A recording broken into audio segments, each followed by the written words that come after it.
Bon, alors, bonjour tout le monde. Merci d'être présent à ce webinaire hebdomadaire du RISIC. Aujourd'hui, en cette journée d'Halloween, le 31 octobre 2023.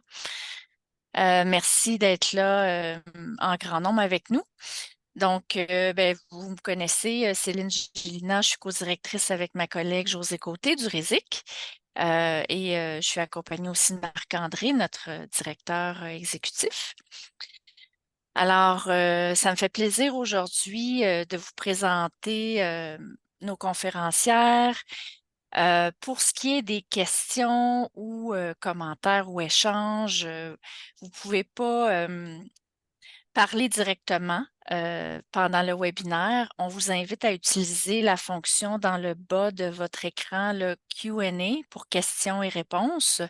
Donc, on vous invite à- à enregistrer dans le fond vos questions lors de la présentation, puis on va pouvoir les adresser à la fin. Et on pourra avoir des échanges là, avec notre conférencière. Donc, sans plus tarder, je vous présente là, le titre de notre webinaire aujourd'hui.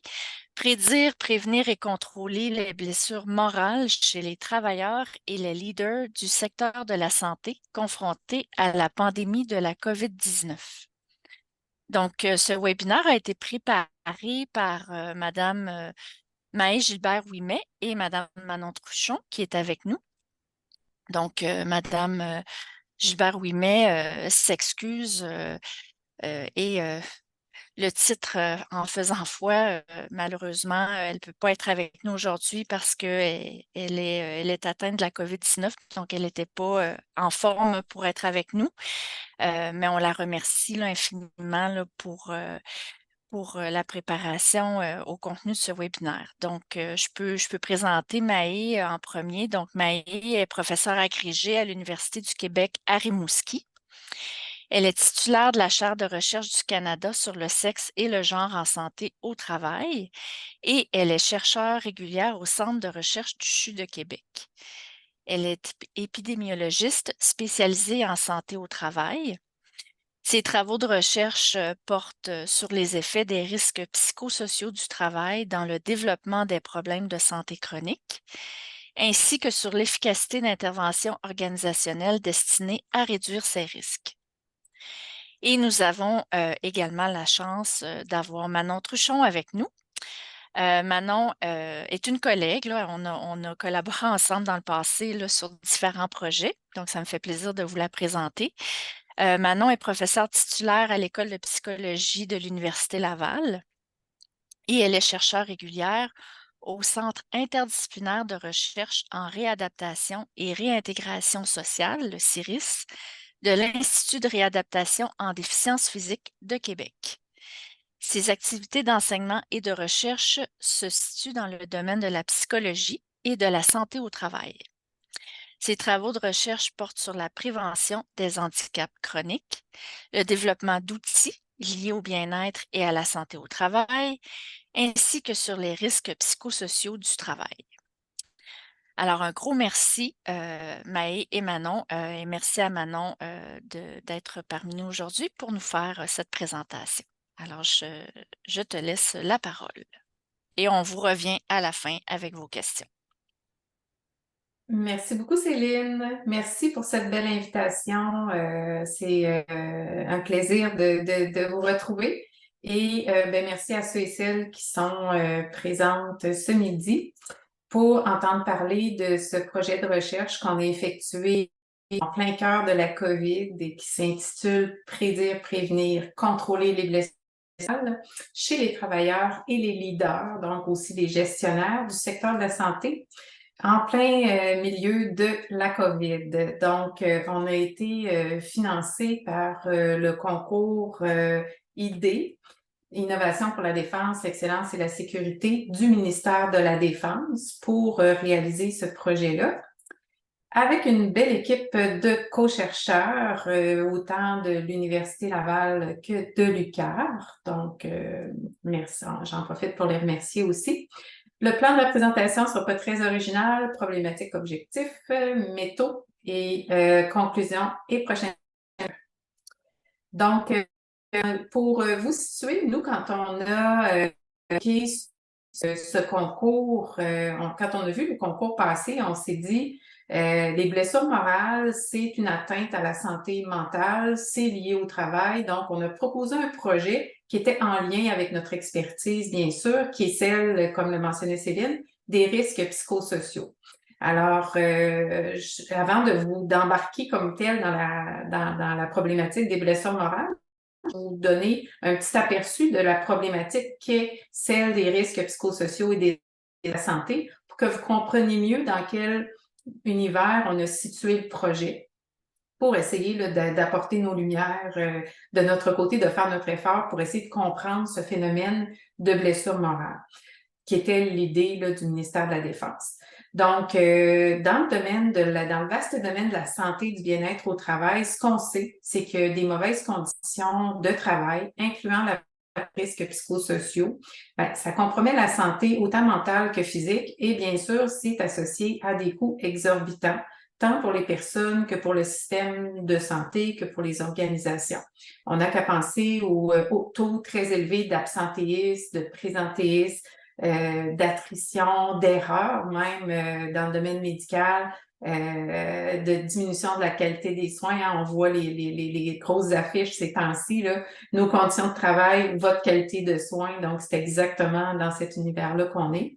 Et les risques psychosociaux, mais plus précisément, ce sont des risques qui sont liés à l'organisation du travail, aux pratiques de gestion, aux relations sociales, qui sont reconnus pour engendrer des effets néfastes sur la santé, tant mentale que physique. C'est la définition de l'INSPQ. Alors, dans ce vaste domaine des risques psychosociaux, il y a on peut diviser les risques documentés ou les classiques et les risques émergents. Donc, les risques les plus documentés, ça fait 40 ans qu'on fait des études sur ces risques-là. Ils viennent notamment du questionnaire de Karasek, s'il y en a qui connaissent ce questionnaire-là, ou cet auteur-là, Robert Karasek, qui a lui proposé un modèle explicatif de la maladie découlant de l'environnement de travail par un déséquilibre entre les demandes et les ressources, c'est-à-dire la latitude décisionnelle dont disposent les individus pour accomplir leurs tâches. Il y a d'autres variables qui ont été ajoutées à ce modèle-là, dont le soutien social et aussi la reconnaissance. Donc, quand un individu en milieu a une demande psychologique élevée, une faible latitude décisionnelle et qu'il a peu de soutien social et peu de reconnaissance, on a là un cocktail de néfastes de l'environnement de travail qui augmente de beaucoup les risques de développer des maladies chroniques liées au travail, sur lesquelles je vais revenir.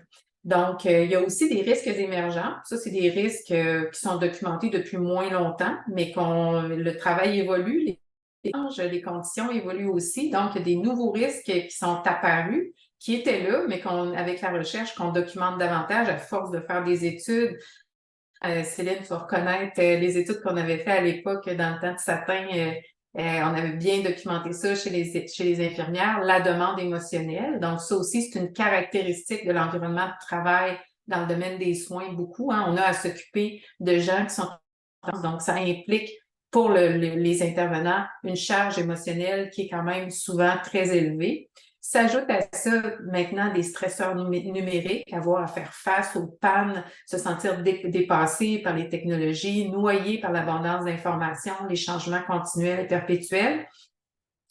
Il y a aussi un nouveau, ça fait longtemps qu'on l'étudie, mais ça fait pas si longtemps qu'on l'étudie en lien avec la santé, qui est la culture éthique. Donc, qu'est-ce que c'est éthique? C'est quand on est dans un environnement de travail où on voit des choses, des comportements non éthiques qui sont non réprimandés par les superviseurs et où on est aussi amené à poser des actions qui peuvent heurter notre conscience professionnelle. Donc ici, là, on est dans l'univers des valeurs, puis on voit tranquillement qu'on va se rapprocher à notre concept de blessure morale.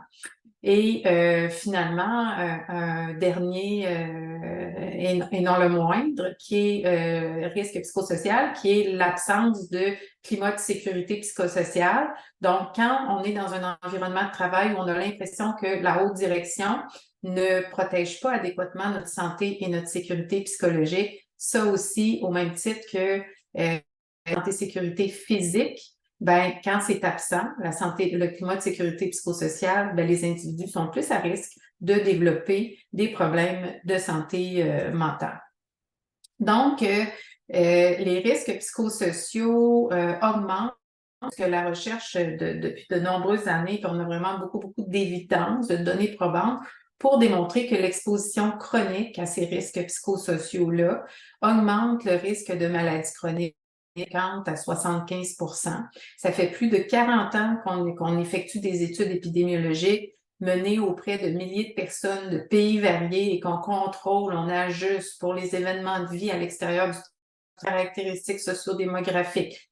Toutes les variables auxquelles vous pouvez, les contrôles ont été effectués et les associations demeurent très fortes. C'est associé au développement de l'exposition chronique, j'entends, à des risques psychosociaux ou à une combinaison de risques psychosociaux. C'est associé à des problèmes de santé mentale, à des maladies cardiovasculaires, au diabète de type 2, qui représentent des défis de santé publique qui sont vraiment majeurs. On parle de coûts de 75 milliards par année qui sont associés à ces problèmes de santé au Canada.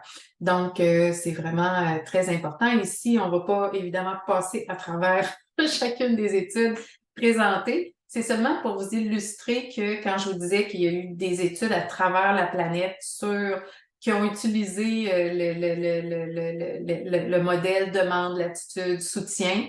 Donc, et on arrive toujours à des résultats significatifs. Donc, c'est extrêmement bien. Tout ça, cette image-là est seulement pour vous illustrer que les études, peu importe la population, les variables contrôlées, l'environnement, la culture géographique dans laquelle les études sont effectuées, on obtient des résultats similaires. Donc, c'est vraiment des données probantes extrêmement solides. Ce qui nous a amené à dire, ben, peut-être que les blessures morales, c'est associé aussi aux risques psychosociaux de l'environnement du travail. Si oui, de quelle manière?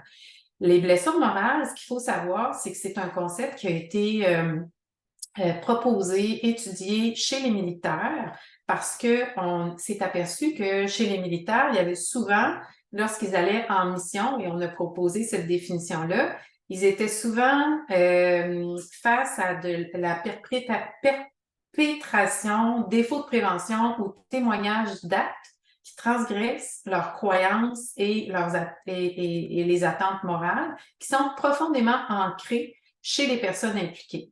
Donc, des blessures morales, en d'autres termes, ça peut être par des actions qui sont posées par la personne elle-même. Donc, je suis obligée de faire quelque chose parce que je dois obéir à des ordres, mais ça confronte. Je ne peux pas agir. Donc, le deuxième, inaction ou manque d'action de la personne elle-même. Donc, j'aimerais agir, mais à cause des consignes, à cause de la situation, je suis empêchée de. Et des actions ou des inactions posées par la part des autres et qui viennent là encore me heurter dans mes valeurs. Donc, ici, ce qu'il faut comprendre, c'est que la blessure morale, contrairement à l'épuisement professionnel, peut être liée aux autres types de risques psychosociaux. La blessure morale est vraiment caractéristique de la confrontation, est vraiment liée aux valeurs profondes des intervenants. Et quand on est dans l'univers, on est aussi proche de la perte de sens, de la souffrance.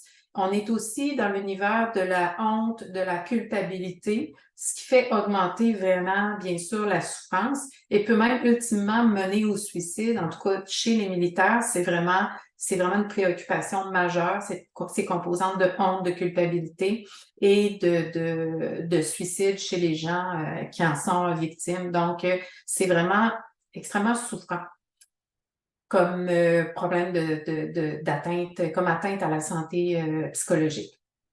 Alors, dans nous, on regardait la pandémie aller comme tout le monde, hein, puis on se disait, bon, ben, ce qu'on voyait, c'était des risques psychosociaux liés au manque de matériel, au risque d'être contaminé, au travail qui s'intensifiait, donc demande psychologique qui augmente, réorganisation qui sont imposées par des mesures rigides, des nouveaux protocoles liés aux mesures sanitaires, plus de complications parmi les décès, parmi les patients, décès des proches, décès des collègues, délestage, suspension de conventions collectives. Donc, il y avait là encore une fois, un cocktail de risques psychosociaux qui nous faisait penser que ce serait pertinent d'aller les documenter et de voir s'ils étaient eux aussi en lien avec les blessures morales. Donc, malgré l'augmentation des blessures morales chez les travailleurs, les événements dans la littérature, parce qu'on avait vraiment, on avait fait une recension des écrits éclairs et on avait trouvé que les événements qui généraient des blessures morales étaient encore méconnus et que le fait que la plupart de ces risques psychosociaux soient fréquents et modifiables. Donc, si on s'est dit, si on arrive à identifier un contexte de travail, des risques qui mènent à l'émergence de morale, ben, ça va permettre aussi de cibler, de proposer des pistes d'intervention prometteuses parce que les risques psychosociaux sont des risques modifiables. Donc, on a proposé le projet qui comportait les 3 objectifs suivants. Comprendre des événements survenus en milieu de travail susceptibles de générer et ou d'amoindrir les blessures morales, ainsi que les moyens qui peuvent être mis en place pour les réduire. Donc, on a fait une partie qualitative avec des entretiens que je vais vous expliquer. Et on a aussi évalué les associations entre les risques psychosociaux au travail et la fréquence des blessures morales. Et ensuite, on a aussi évalué l'association entre une ressource individuelle, dont je vais vous parler aussi dans une petite portion de la présentation qui va s'y consacrer, qui va porter sur l'autocompassion pleine conscience, il y a les risques liés à l'organisation, mais vous allez voir dans notre modèle et notre posture, on pense qu'il y a aussi des ressources individuelles qui peuvent être mises à profit pour justement se protéger, hein, se doter d'équipements de protection individuelle lorsqu'on a à faire face, comme des pompiers, quand ils s'en vont dans un incendie. Oui, il faut s'occuper de leurs risques psychosociaux, mais il faut toujours bien aussi leur fournir des équipements de protection. Les soignants, quand ils s'en vont au front, face à la souffrance humaine, ben, c'est aussi important qu'on puisse leur proposer des stratégies de protection individuelle qu'on appelle. Donc, en termes de résultats, la première étude, pour répondre au premier objectif, c'est une étude descriptive.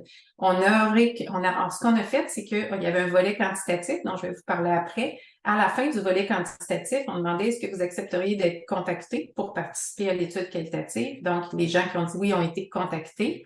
On a eu la participation de 31 femmes et 3 hommes de différentes catégories d'emploi et de milieux variés, dont l'ancienneté variait, et autant de régions urbaines que hors métropolitaines. On a effectué des entrevues semi-structurées individuelles ou en groupe lorsque c'était possible, mais la plupart ont été faites individuelles pour des raisons de disponibilité. C'était plus facile de booker les rendez-vous avec une personne qu'avec de faire des petits entretiens de groupe. Et ça a été fait par des assistants de recherche préalablement formés qui avaient un guide d'entretien qui portait sur les événements. On leur demandait c'est quoi les événements qui sont à leur blessure morale. On prenait bien soin au préalablement de leur expliquer ce qu'on entendait par là. Et les gens qui ont accepté de participer se sentaient particulièrement interpellés là, par cette atteinte à la santé-là. Donc, il y a on leur demandait aussi, c'est quoi les actions que vous n'avez pas pu poser, le cas échéant, et quelles émotions ça vous a fait vivre, et est-ce qu'il y a eu des éléments aidants ou nuisibles dans cette situation-là pour justement apprendre de ces échecs-là, pas nécessairement dans la personne, mais les échecs organisationnels, les ratés organisationnels, apprendre de ça pour pouvoir éventuellement s'y préparer si ça survenait encore. Donc, les situations et les événements à l'origine de la blessure morale, ben, il y a beaucoup d'événements en lien avec la protection des individus et les mesures de COVID qui ont été imposées. Il y a beaucoup aussi d'événements qui étaient en lien avec des soins que les soignants n'étaient pas en mesure d'offrir. Par exemple, une ergothérapeute qui, elle, n'était pas en mesure de s'occuper de ces personnes qui voyaient dépérir, donc soins non offerts, ce qui est aussi en lien avec la qualité empêchée. Je sais comment faire mon travail, mais à cause du contexte, je ne suis pas en mesure de le faire. Donc ça, c'est souffrant. On le sait depuis des années. La qualité empêchée, c'est un des éléments les plus souffrants chez les soignants, lorsqu'ils ne sont pas, et chez d'autres aussi catégories d'emploi, mais particulièrement chez les soignants parce qu'on travaille avec des humains. La surcharge de travail était aussi nommée, le manque de repos, fatigue, pression de performance. Le délestage a aussi été nommé, de se faire parachuter dans des endroits où on n'avait pas les compétences pour aller, en pensant qu'on était interchangeable, mais ce qui n'était pas le cas. Et aussi manque de soutien perçu du gestionnaire ou de l'organisation. Donc, exemple de situations qui ont pu mener à des blessures morales, j'en présente deux. Donc, devoir réanimer ou s'acharner sur des personnes alors que leur qualité de vie était compromise par la suite, alors que c'est parce que c'était à la demande de la famille. Donc, ça vient te heurter. Tu sais que cette personne ne sera plus fonctionnelle ou sa qualité de vie est compromise, mais on s'acharne. Donc, même si la personne avait dit qu'elle voulait pas, en tout cas, donc ça peut venir nous chercher dans nos valeurs. Et aussi l'exemple des demi-portes à enfermer des patients, les soins faire ça, nous rapportaient avoir l'impression que c'est les gens qui mettaient des animaux dans leurs enclos, puis les gens étaient là, pouvaient juste la tête. Donc, on peut imaginer là, les images avec lesquelles ces gens-là retournaient chez eux le soir. Et ça, c'est encore là, ça venait les heurter dans leurs valeurs. Donc, les actions qui n'ont pas pu être posées, ben, c'est c'était la deuxième question, les gens n'ont pas pu offrir des soins appropriés. Ça a été vraiment rapporté, c'était une des causes principales de leur blessure morale en termes d'événements. Impossibilité d'appliquer les mesures de sécurité. Euh, euh, et les directives de COVID, ça aussi c'était rapporté, à assurer sa capacité, sa sécurité personnelle ou à prendre soin de soi parce qu'on est trop débordé, on n'a pas le temps, il faut rentrer, il faut faire des heures supplémentaires.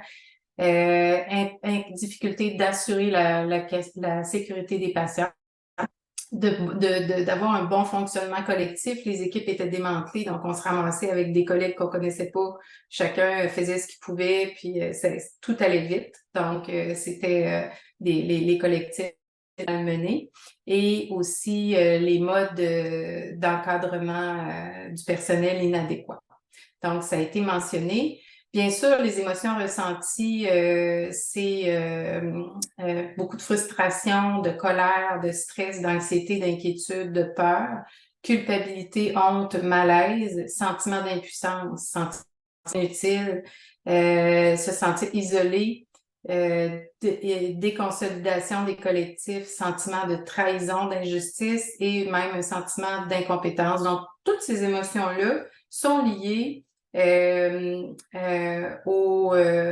ce qu'on appelle la blessure morale. Hein. Ça en est typique, ça en est vraiment caractéristique. C'est aussi lié aux troubles de stress post-traumatique, à l'épuisement professionnel à différents degrés, mais on voit que quand ça origine, la particularité, c'est que ça origine de l'environnement de travail. Donc, c'est vraiment très destructeur. L'environnement de travail peut être vraiment destructeur et lorsqu'elle engendre des situations, des émotions de cette nature-là. Et les valeurs qui étaient heurtées, c'était la première, c'était le professionnalisme, la valeur de sécurité, même la sécurité, c'est un besoin autant qu'une valeur. La compassion et la gentillesse et l'humanisme. Donc ça, les soignants étaient vraiment heurtés là, dans ces valeurs-là. Et on a, maintenant, je vais vous présenter ce qui est ressorti du volet quantitatif. Quantitatif a porté sur, on a réussi à recruter dans un temps très restreint.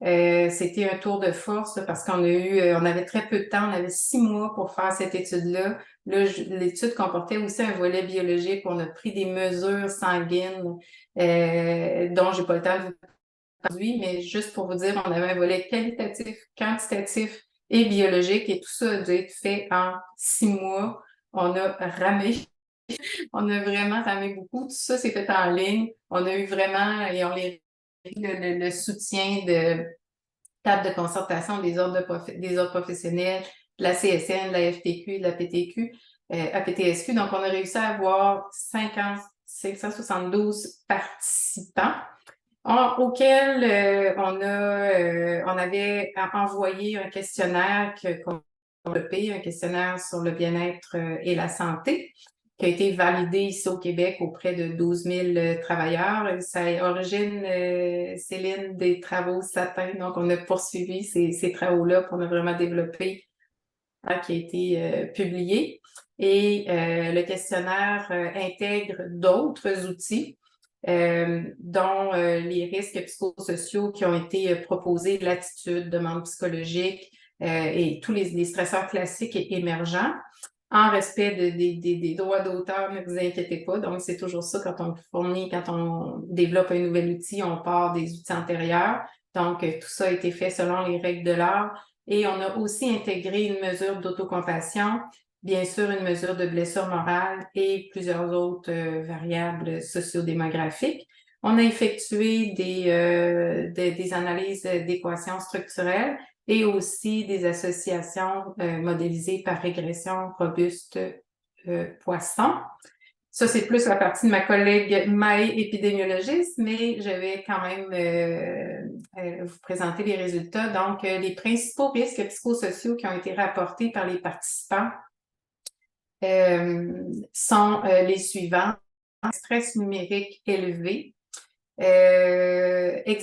émotionnel élevé, donc 51,6% rapportaient à intelligence émotionnelle élevée ou très élevée et demande psychologique élevée ou très élevée, 71%. Donc, on voit que c'est vraiment les exigences émotionnelles et les demandes psychologiques qui étaient les risques psychosociaux les plus saillants pendant cette période-là pour cet échantillon-là. Et les ressources, parce qu'on divise toujours nos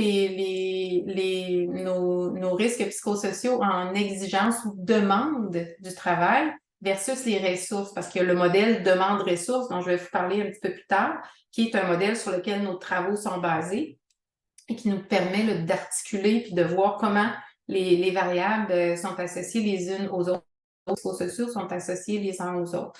Donc, dans les ressources du travail, habituellement, l'absence d'incivilité, ça devrait être une ressource. Là, on voit que 20% des gens qui ont rapporté que c'était présent. Une faible reconnaissance, une absence de soutien du superviseur, mauvaise gestion des changements, tout bougeait très vite. Donc, on avait une perception que c'était fait un peu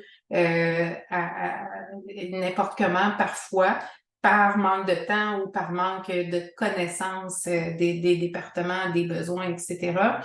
Il y a eu beaucoup de qualités empêchées. Il y a eu un sentiment de sécurité psychologique qui était faible. Là, on avait l'impression qu'on ne se souciait absolument pas de notre santé mentale et qu'on nous parachutait à différents endroits, qu'on nous faisait faire du temps supplémentaire. Donc, les gens ont été heurtés dans l'échantillon qu'on interrogé, bien sûr. Et il y a aussi, ici, on voit que on était vraiment dans un contexte favorisant l'éclosion, l'émergence de blessures morales, parce que 80% des gens ont rapporté être en présence, percevoir être dans une culture éthique basse, hein, où les valeurs étaient malmenées et où on ne se souciait peu, on se souciait peu des comportements qui portaient, qui allaient à l'encontre de l'éthique professionnelle. Donc, oups.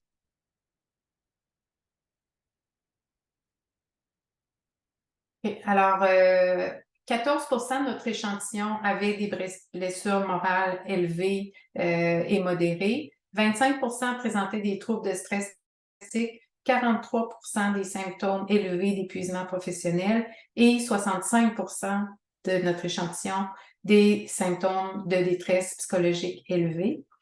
Et ce qu'on peut voir ici, ce sont les risques classiques qui sont en haut, les premiers, et les autres, ce sont les risques plus qu'on a nommé émergents.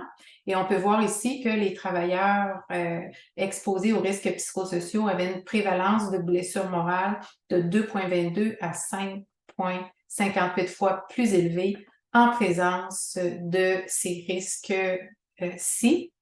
Donc, plus la prévalence est élevée, plus le risque de blessure morale est élevé aussi. Donc, on voit, c'est une autre façon de dire, de présenter les résultats. On voit que encore la culture éthique faible, la faible reconnaissance, les demandes psychologiques élevées, le harcèlement psychologique, les incivilités. Donc, on voit que ce sont des variables qui sont associées aux blessures morales.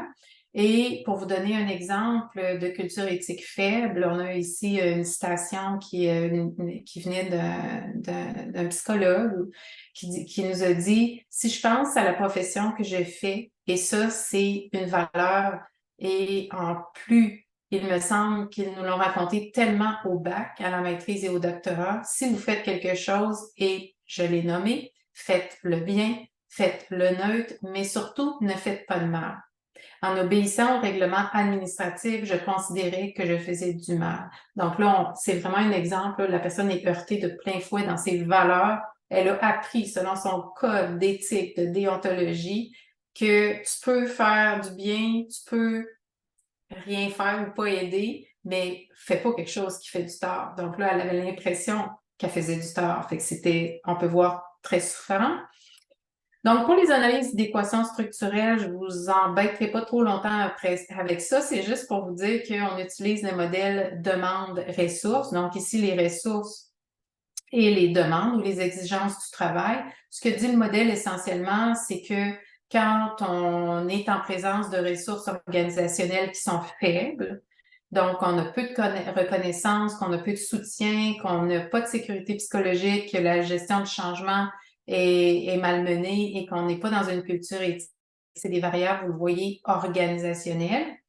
Ça se répercute sur mon sens du travail, ma satisfaction, ma attitude décisionnelle, ce qui se répercute aussi sur les exigences, la demande. Donc, la demande est plus élevée, les exigences sont plus élevées, etc., etc. Conciliation travail-vie personnelle. Les incivilités sont plus élevées. Et si on va tout au bout, notre outcome, ce qu'on cherchait à prédire, c'était les blessures morales. Donc, on est arrivé avec les risques psychosociaux, autant les risques émergents, les risques classiques, on est arrivé à prédire un pourcentage très élevé des atteintes à la santé psychologique que sont les blessures morales. On est arrivé aussi à prédire la détresse psychologique et l'épuisement professionnel. On voit 60, 65 60 Et ce qui nous a frappé, on s'y attendait un peu, mais on était quand même surpris de l'ampleur de l'association. Ce qu'on a vu, c'est que les gens qui avaient l'autocompassion faible, donc l'autocompassion, je vais vous en parler pendant les prochaines minutes, les gens chez qui cette ressource individuelle-là était faible, étaient beaucoup plus atteints, beaucoup plus à risque que ceux qui avaient cette ressource-là élevée. Donc, qu'est-ce que c'est que l'autocompassion pleine conscience? C'est en fait il y a vraiment tout un courant de troisième vague en psychologie. Vous avez peut-être déjà entendu parler de la pleine conscience ou du mindfulness.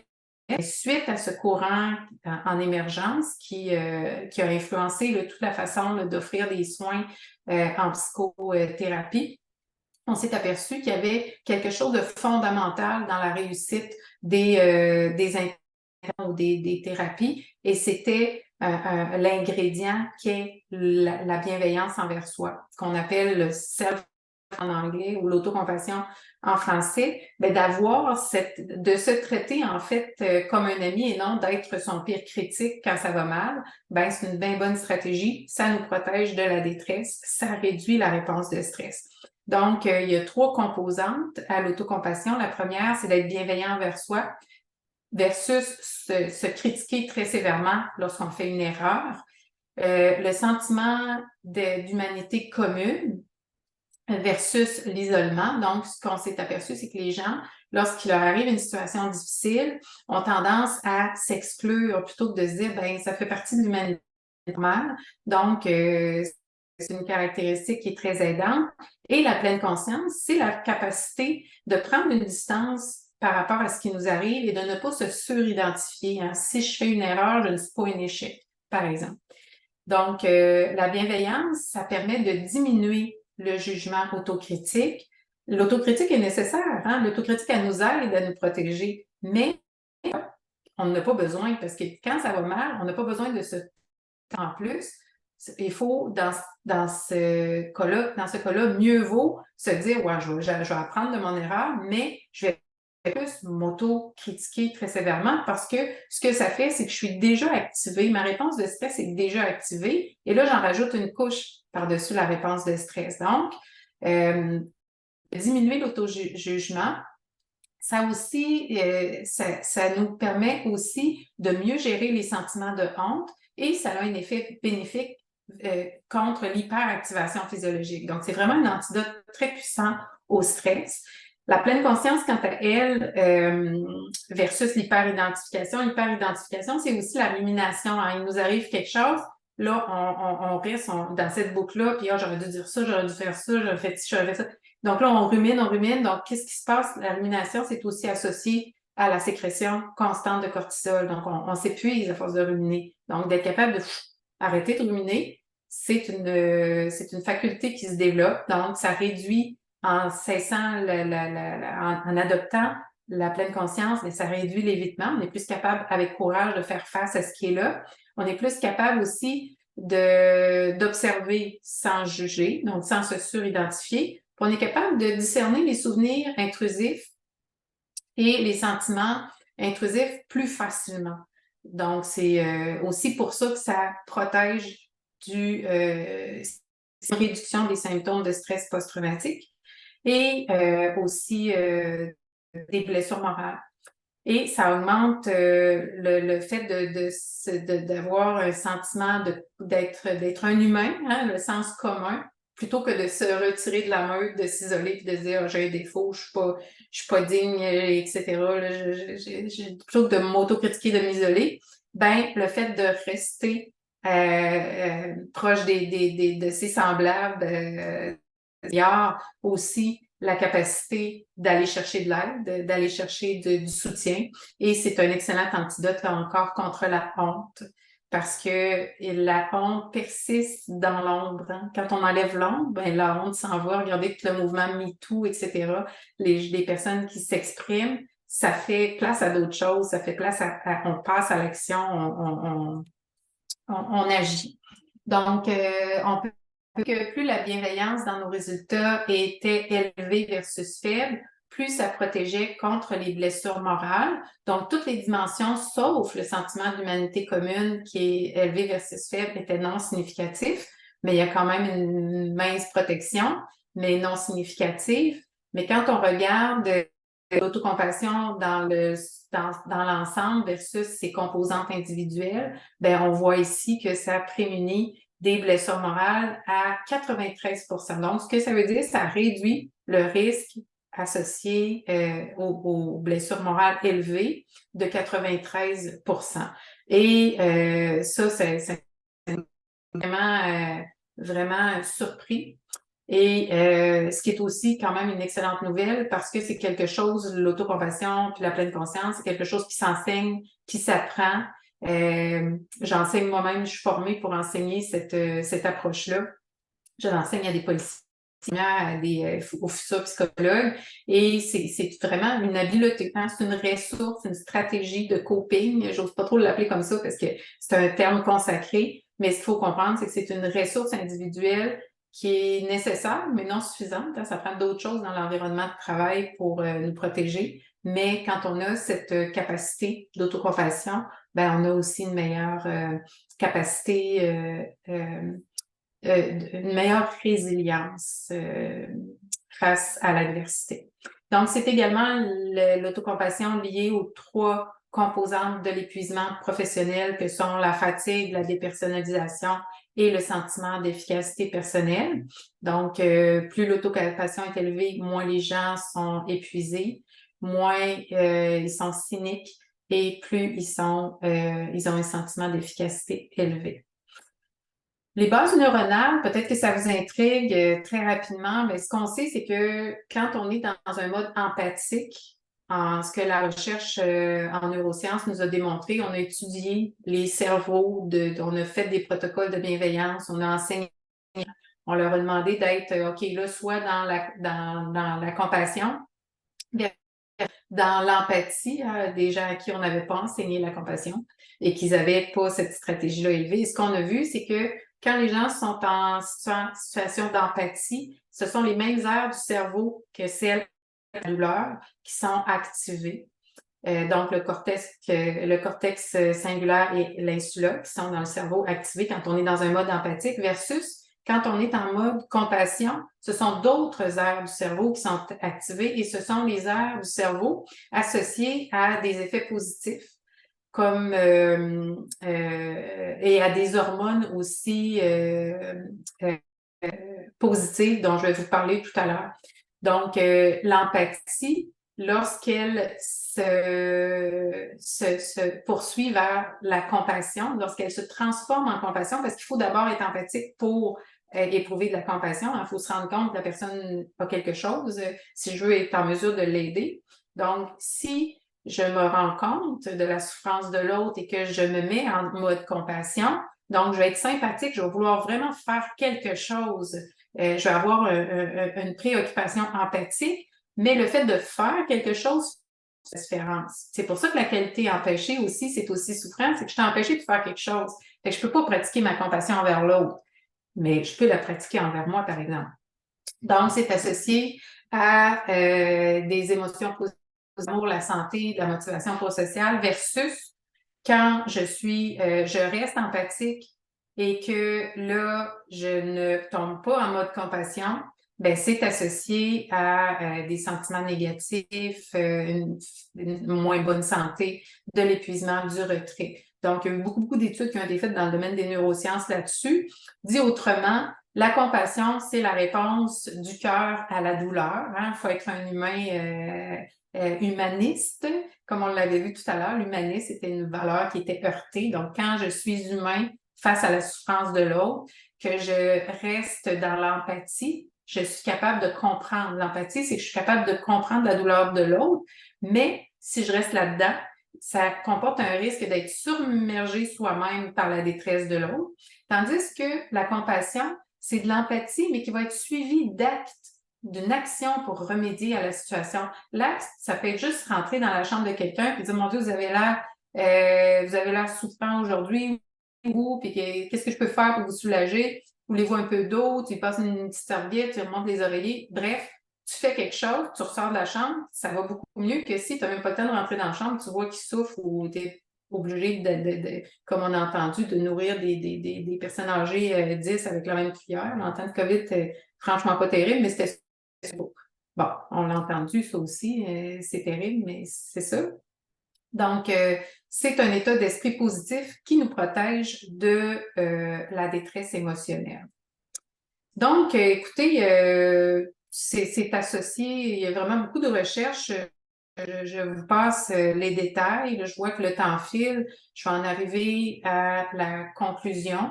Donc, cette recherche-là nous a permis de mieux cerner les événements qui génèrent des blessures morales, les émotions qui les accompagnent et les valeurs heurtées.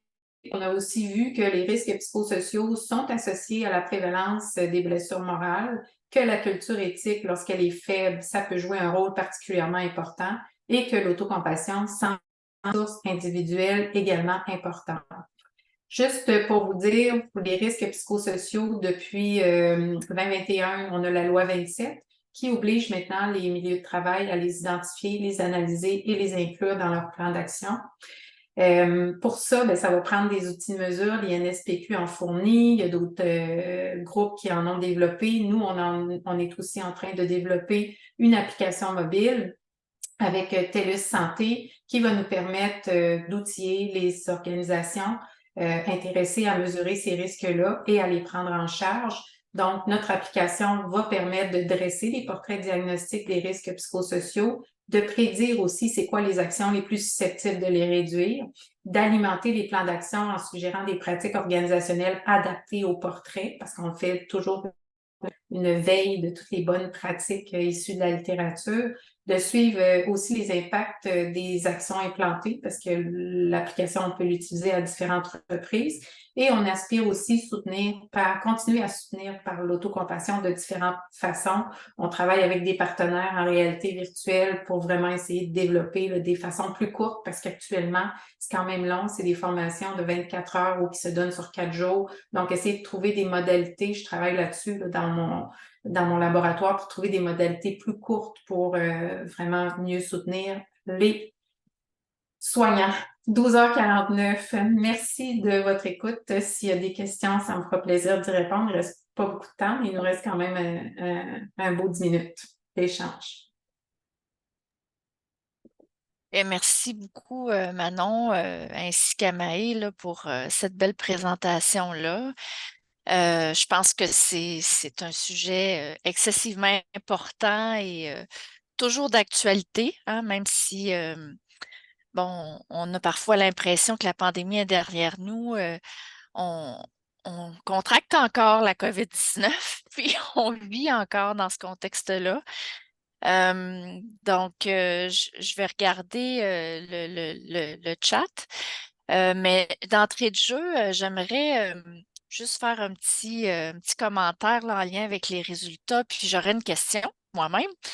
Donc, les résultats, je pense qu'ils sont très cohérents aussi là, avec d'autres études qui ont été faites auprès des travailleurs de la santé ou certaines populations des travailleurs de la santé, dont les infirmières.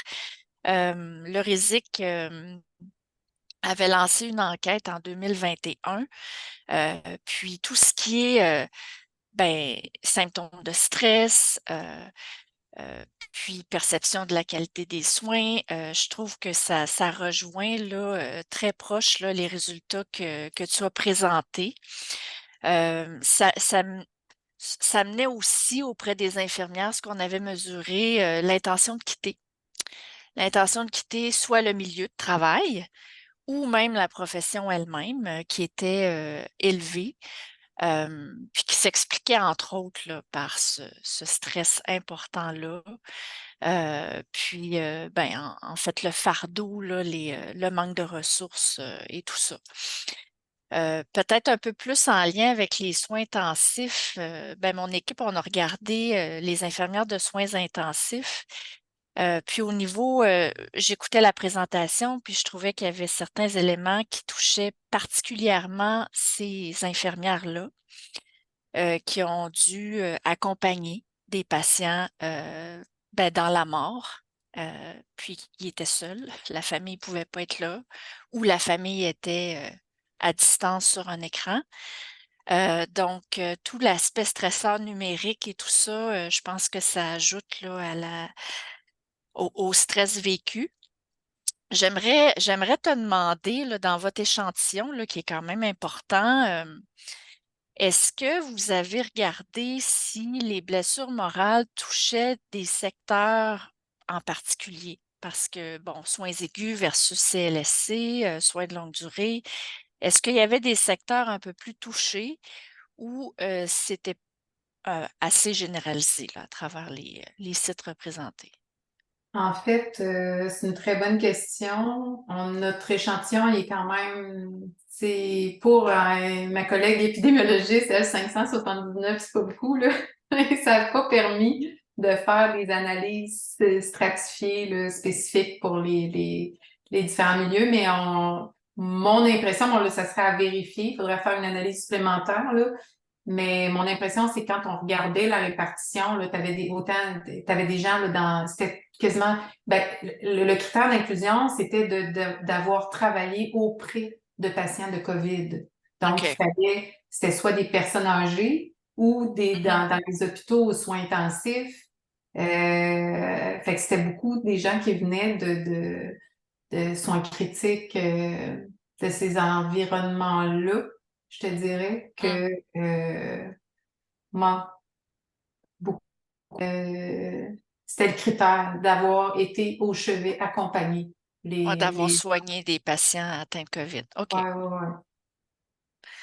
Ben, merci beaucoup. Je regarde le chat et les questions à l'instant. Donc, bon, je vois des merci, très intéressant. Pour la présentation PowerPoint, je crois, est-ce qu'il y a un partage qui est fait par après ou je sais que le webinaire est enregistré, là, mais bon, je ne sais pas si Ben, il y on peut aura un l'acheminer. partage possible là, Ouais, en PDF ou ouais. OK. Bon, on pourra regarder ça après. Il y a une question ici intéressante. Est-ce Il y que a vous eu faites une... plusieurs articles publiés, je sais pas, on les a pas mis, là, mais il y a eu quand OK, même, si vous cherchez, là, ce il me serait une bonne idée, semble. ça, de Ouais. partager la liste de références là, Ouais. des articles là, en lien avec le projet. Oui. Est-ce que vous faites une différence entre la blessure morale et la détresse morale? Oui. Je suis contente de répondre parce que, en fait, la détresse morale, ce qu'on a vu, parce qu'au début, on était tout mêlés dans ces concepts-là, c'était nouveau, là. Moi, j'avais jamais travaillé sur ça. J'avais beaucoup travaillé sur le sens, l'éthique, mais pas sur les blessures, la détresse morale. La détresse morale, ce qu'on a vu dans la littérature, c'est que c'est mesuré. En fait, c'est deux. La détresse morale survient suite à des situations. Donc, elle est mesurée, de la façon dont c'est mesuré, c'est as-tu été exposé à telle situation, telle situation, telle situation, et combien de détresse morale ça t'a suscité sur une échelle. Donc, ça mesure à la fois les situations et à la fois la détresse. Les blessures morales, c'est un autre type de questionnaire qui est utilisé pour mesurer ça. Et là, c'est, je dirais, plus général. La détresse morale a été plus étudiée dans le domaine des soins infirmiers, justement, dans le domaine des soins, tandis que les blessures morales, beaucoup plus dans le domaine des militaires, nous, on a dû adapter le questionnaire de blessures morales parce qu'il n'en existait pas pour les soignants. On a dû l'adapter. Tous les exemples étaient dans le domaine militaire. Mais tu sais, ça se recoupe quand même. Mais quand on Hmm. regardait au niveau des analyses statistiques corrélées, c'est quand même deux construits distincts. Donc, Mhm. mais tu sais, ça se rejoint, là. Tu sais, si on est vraiment, dans les deux cas, on est heurté dans nos valeurs, mais les situations sont différentes, ou en tout cas, c'est mesuré de façon différente. Mais on est dans le même univers, là. Hmm. Puis, est-ce qu'on peut conclure que les blessures morales engendrent la détresse morale? Ben, en fait, les blessures, c'est comme des symptômes. Je me sens coupable. Tu sais, c'est beaucoup plus, je suis pas digne d'être un humain. Hmm. Tu sais, c'est vraiment, c'est très noir, là. C'est vraiment très, très noir. Tandis fait que c'est vraiment une symptomatologie au même titre qu'un trouble de stress post-traumatique. Tandis que la détresse morale, c'est à quel point cette situation-là, elle m'a généré de la détresse quand je l'ai vécue. Fait que t'as moins, je dirais, sévère de ce que j'en comprends, mais je suis pas une experte de la détresse morale, mais de ce que j'en comprends, dont c'est mesuré, c'est que c'est beaucoup plus ma réaction de détresse face à une situation inacceptable. Ça vient moins toucher moi comme personne, ce que je suis. La blessure morale, c'est comme je deviens un monstre parce que je fais partie des humains. Les humains, monstres, je suis un humain. Donc, je suis un monstre. Fait que ça vient plus vraiment une vision, là. Puis, tu sais, on peut comprendre, ça a été étudié dans le domaine militaire, quand les gens sont en zone de guerre, qui voient des Hmm. atrocités, tu veux plus Hmm. faire partie de la planète Terre, là. Tu sais, tu dis, ben voyons donc, ça se peut pas que des humains fassent ça. Tandis que la détresse morale, ça va être plus lié à des situations qui m'ont généré de la détresse, qui m'ont heurté dans mes valeurs. Fait que je dirais que le degré d'atteinte, moi, la manière que je l'ai situé dans le modèle, c'est que je l'ai mis en amont de la blessure morale. la détresse vient en amont, mais on pourrait vérifier l'inverse aussi. Mais plus tu as vécu de situations te générant de la détresse, plus tu vas être à Hmm. risque d'avoir une atteinte sévère qu'est la blessure morale. Je sais pas si OK. Donc, c'est ça plus fait à du sens. l'inverse. C'est plus Ouais. la détresse qui peut générer des blessures. C'est mon... Mais ça prendrait une étude longitudinale pour Hmm. déterminer laquelle arrive avant l'autre, parce que là, on était dans le transversal. Ben, merci beaucoup. Je regarde les autres questions. Je vois d'autres merci, très appréciés. Euh, OK. La blessure morale telle que vous la décrivez et ce que vous rapportez ressemble beaucoup au choc de transition vécu par les novices. Croyez-vous que vos recommandations se traduiraient également? Donc, j'imagine qu'on parle des novices ben, dans la profession, là, dans leur profession respective. Ben oui, en fait, les jeunes sont beaucoup plus à risque hein, de développer parce qu'ils n'ont pas d'expérience. Donc, tu es beaucoup plus vulnérable. Avec l'expérience, on apprend à- à prendre du Hmm. recul, justement. Donc oui, les recommandations, surtout celles sur l'autocompassion, Ouais. j'enseigne aux doctorants, aux futurs psychologues, puis dans mon cours, je fais venir des anciens psychologues qui, eux, n'ont pas eu ça, puis même eux autres rapportent qu'ils ont été victimes de stress vicariant ou qui en ont vu des collègues qui ont été victimes de ça, parce que tu te fais raconter ça ou tu vois des choses comme les soignants aussi sont exposés, et puis tu sais, si tu n'as pas de ressources, là, wow, ça peut te rentrer dedans, puis ça peut être très pénible, là. Le premier décès que tu accompagnes, si t'es tout seul pour le faire, et puis t'es jeune, tu sais, c'est comme c'est des choses, c'est très exigeant sur le plan émotionnel. Donc, effectivement, l'autocompassion, d'être capable hein, de reconnaître ce que je viens de vivre, c'est extrêmement difficile. Plutôt que de mettre le couvercle là-dessus, puis de continuer comme si de rien n'était, ce qui est notre réaction naturelle de fuir, de fight, Hmm. flight, freeze, response, ça c'est notre pattern habituel, mais il y a appease aussi. Ça pèse quelque chose de difficile. C'est également important donc de le reconnaître, de le nommer, d'en prendre Hmm. soin, puis de, de, de, de, de, de prendre finalement un peu de recul par rapport à ça. De ne pas se dire que c'est de sa faute, mais de voir que c'est le contexte c'est très aidant de voir qu'il y a tout un contexte qui met ça en place et non pas je ne suis pas responsable totalement. Responsable. Hmm. C'est ça. Bien, un grand, grand merci. C'était très riche, très intéressant. Il est 1 heure, donc notre temps est écoulé. Donc, encore merci Manon et Maë là, pour cet excellent webinaire. Le prochain webinaire, ce sera la semaine prochaine, le 7 novembre. Et ce sera intitulé Détresse psychologique et intention d'abandonner la formation infirmière au Québec. Quelles conditions de réalisation des études sont impliquées et comment soutenir le corps étudiant? Donc, ça va être une belle suite, dans le fond, au webinaire d'aujourd'hui.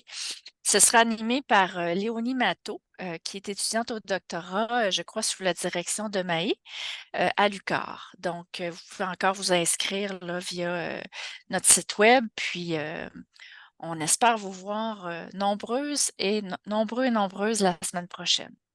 Fait que merci tout le monde. Merci beaucoup. Merci Manon. Bye Céline. Bonjour Bye. Marc-André. José. Bye bye. Bye tout le monde.